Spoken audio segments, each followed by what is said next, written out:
My name is Molly, and I'm 32 years old. I'm married to Justin, who is 35 and works in an office. I work as a freelance fashion designer from home.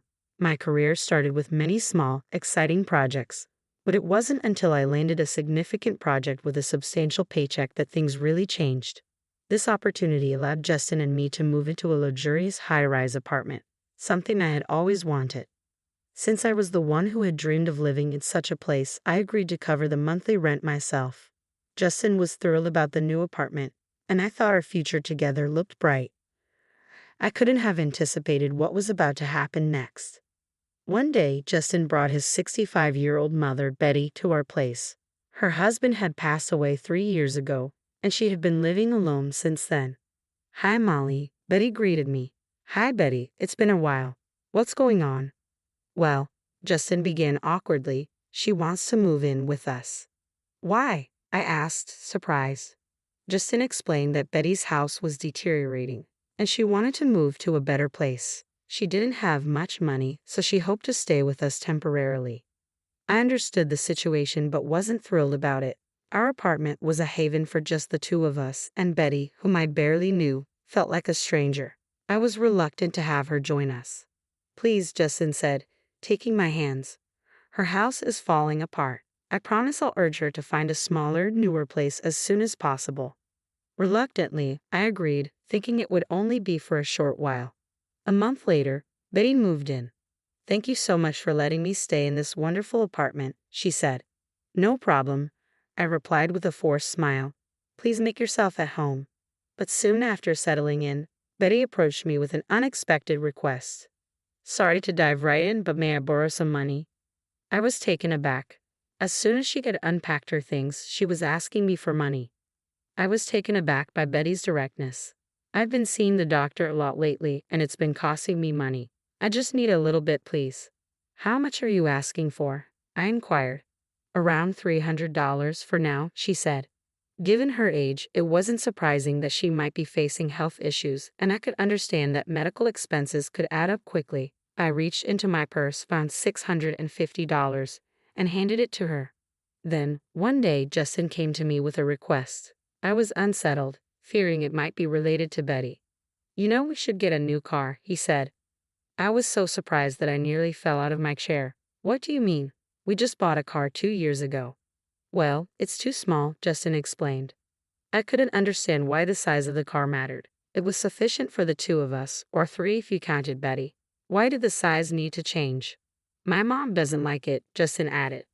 I was baffled. Why was Betty complaining about a car that wasn't hers? "She wants a more luxurious car, like a Mercedes," Justin said.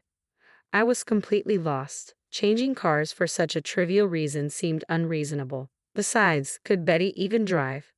"I'm not buying an expensive car. Tell her it's not happening," I said firmly.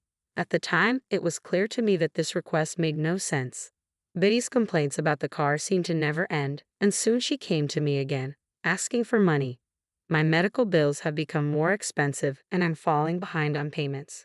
Could you help me out again?" she pleaded. "Should I be concerned about your health?" I asked, worried.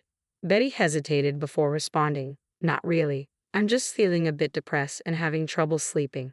The therapist is quite costly. I'm really sorry for asking." "I understand. How much do you need this time?" I asked. "About $1,000, she said.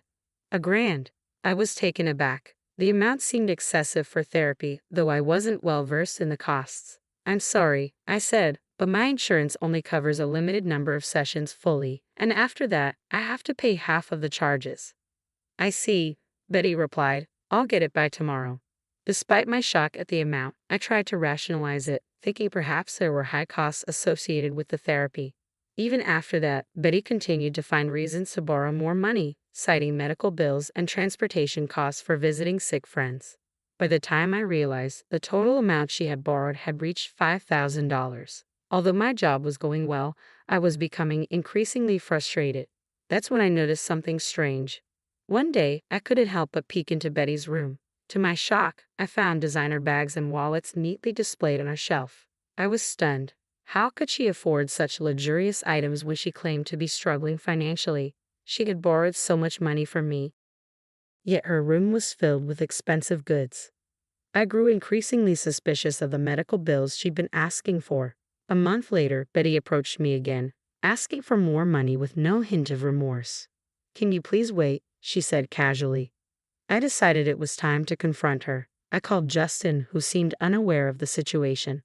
"I need to ask you about Betty," I said. "What exactly is she using the money for?" "What's going on, Molly?" Justin asked, clearly confused.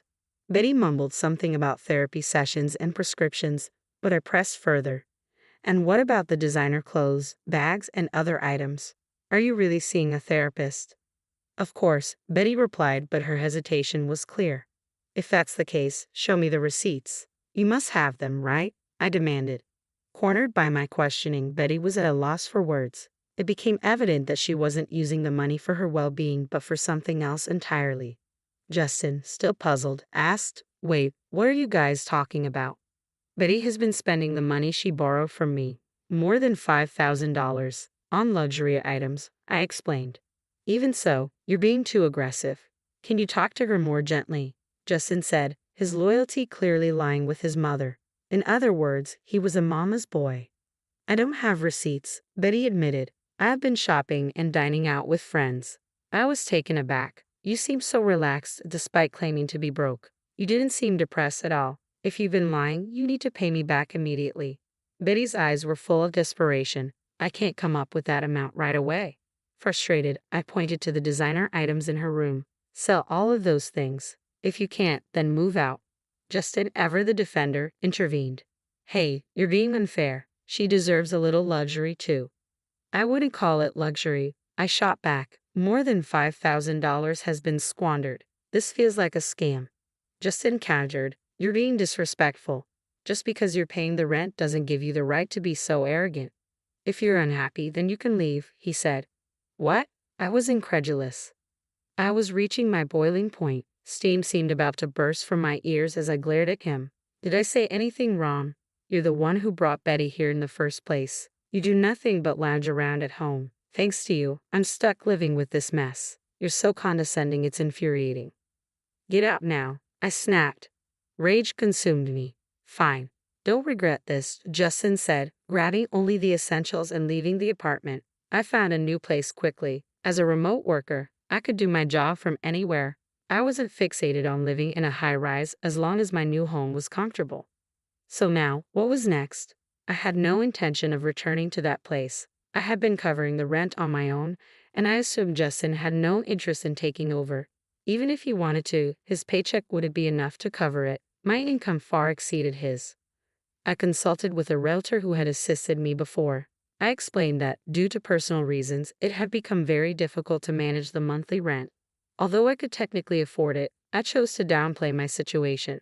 "I'm sorry to hear that. What would you like to do?" the realtor asked.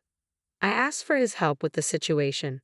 One day, while I was working, I received a call from Justin. "What's going on?" I answered, puzzled. "Why didn't you tell me?" Justin demanded. "I was told to move out because the lease was canceled." "Yes, I asked the property agent to break the lease," I explained. "Since I don't live there anymore, I don't see why I should continue paying the rent." "But my mom and I still live there," Justin protested. I was stunned. "What? That's absurd. I don't live there, so why should I keep covering the apartment? If you're in trouble, you should talk to your mom and maybe sell some of her things to raise the money," I suggested.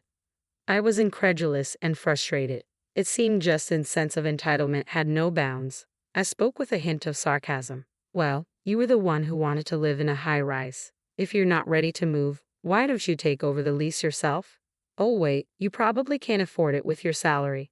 Justin seemed at a loss for words. "You know, you should be able to manage a modest apartment. So go ahead and deal with it. Move in with your mom." "Are you kidding me?" I retorted. "My mom has already used up her savings from selling her house. I don't have any extra funds myself. How do you expect me to find a new place?" "That's not my problem," he replied. I couldn't understand how he still had no savings when he had been relying on my income. The entitlement and irresponsibility of both him and his mother were astounding. "You've brought this upon yourselves with your foolishness," I said.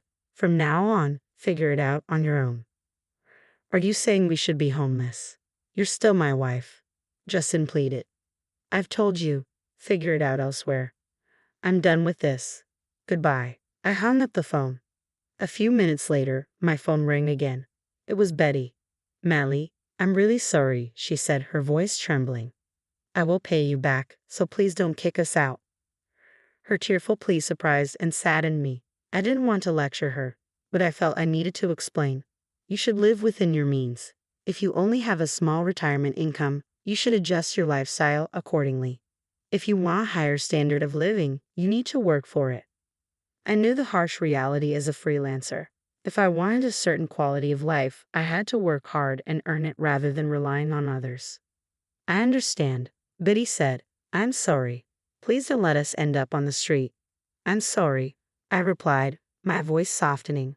But you need to manage your finances better. The apartment had already been leased to someone else. You really need to move out, I told Betty coldly. This is a matter of regulation. I ended the call with finality. Later, the realtor informed me that Justin and Betty had pleaded with him to keep the lease, but he told them that a new tenant was moving in soon and they had to leave. Even if they had stayed, Justin's salary would have been swallowed up by the rent, leaving them unable to afford anything else. It was absurd for them to expect me to continue supporting their living situation while Justin relied on me. His outbursts had pushed things past the point of no return. I was frustrated and resolved that this was the end. Justin and Betty were left without an apartment and were moving from one motel to another because they couldn't afford the broker's fee or deposit, and no one was willing to be their guarantor. Betty had worked only briefly, so her Social Security payments were minimal, and they were struggling even to eat. I felt they had brought this upon themselves. On my end, I secured another major project and became more financially stable. Looking back on our marriage, I realized that depending solely on a partner, financially or otherwise, is unsustainable. It leads to significant pain when things fall apart. Justin and I separated for a while and eventually divorced. Our feelings had cooled, and there was no reason to stay together. Now that we're estranged, I feel a sense of relief. If I were to marry again, I'd be more discerning. The divorce taught me valuable lessons about life and relationships, and I plan to take my time